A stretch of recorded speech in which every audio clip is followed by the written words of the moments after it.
there, Tanya Malan here. I'm going to teach you quickly how to assemble your Philips Avance pasta maker. You've got the pasta maker here. You've got a chamber with a big hole and a small hole. You've got a screw with a square backside.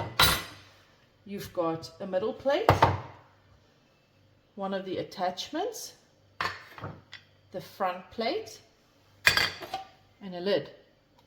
To start off with, you take your chamber with a big hole to the front and the little hole to the back, place it in the groove and slide it back. Next, you take your screw. The square fits in the square at the back there. Holding your screw, you take your middle plate, and it's got space for the rods to go through. And you get that in place.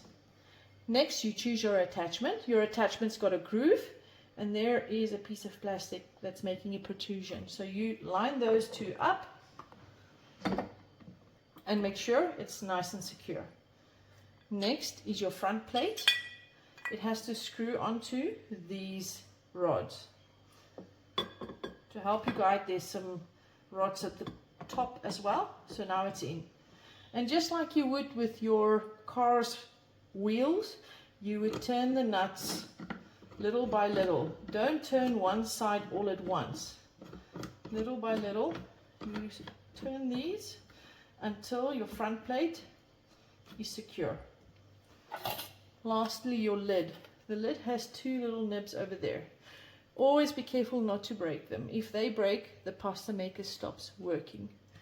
So with those nibs to the back, you slide them into the holes here and you secure it. And that's it. See you guys again. Bye.